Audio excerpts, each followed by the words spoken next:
Today we have Phoebe Twiggs from Allianz. Welcome, Phoebe. Thank you. Lovely to have you here. Now, you spoke today about leveraging advanced analytics in personal injury schemes. I did indeed. Big topic. So, what is analytics, basically, and what's it doing to improve personal injury management? Yeah, definitely. So my forte is definitely the advanced analytics side of it. So looking at AI, looking at how you use data and sort of use it to get data-driven decisions. So we're seeing huge sort of use cases pop up in AI, really being able to look at what are those data-driven decisions that happen day to day in a case manager's role. How do we automate them? How do we sort of improve that process and really start to customize it? Also see the huge use of RPA, which is robotic process automation. So the bots that can sit on your computer and do sort of what a human does, all the manual tasks and stuff like that. So really starting to increase that efficiency and automation, again with that real aim of how do we free up sort of a case manager's role to really do the customer service and the value add aspect of it. Because there's a lot of noise in case management that does take their time away from actually where it counts, and that's supporting. Oh, huge. I mean, you think about how many times they have to copy data from one system to the next, that actually if you got a bot that could just copy and paste that, you actually get a better quality, your compliance is better, you've got your case manager happier, and it can all be done overnight, and so the speed in which sort of everything gets done is amazing.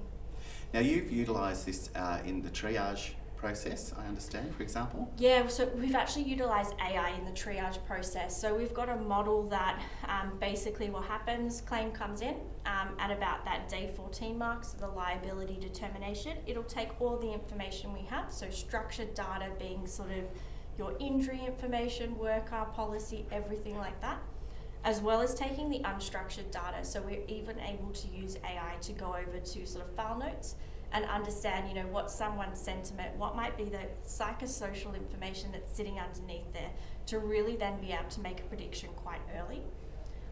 Then also looking at, claims don't always do what you expect them to do. At day 14, you can't predict what's going to happen. So how do we then take that model and run it daily to make sure we can really pick up as new information comes through, how it might be changing, where we might need to raise a flag and make sure that, we pick it up early and someone's got the support that they need early. And what's the reaction from case managers? They've really enjoyed it. So I think it's interesting. We've also seen it globally. So I've done an Allianz Italy one. And a lot of the reactions actually been, it's given them confidence in what they're doing. So you've actually got this data-driven sort of thing that's saying, hey, I think this, this, and this. And they're like, you know what, I was thinking that, but this is sort of the confidence boost I needed. And in turn, actually, in Allianz Italy, we had a huge uplift in the customer service side of it, because that was actually reflected back to the customer in sort of that confidence and direction and really being able to help. And in your opinion, what's the future for analytics in case management? Yeah, so I think it's going to be big. It's really going to be agile. It's going to be able to really sort of get the information and think, what should I really be doing? When should I be contacting this person? What sort of return to work strategy? And really being agile to be able to analyze all of that, pivot quickly, know when it's not working, and really sort of help a case manager so that they can really do the customer service bit of it. Because AI is never going to be able to give you the empathy, but it can certainly free up your time to be able to allow the case manager to do that part of it and really be there for the customer. Well, it's an absolute pleasure to see the excitement you have over analytics and also the insight into the work you're doing. So congratulations. Thank you very much. Thank you for your support for the conference. Excellent. No, thank you.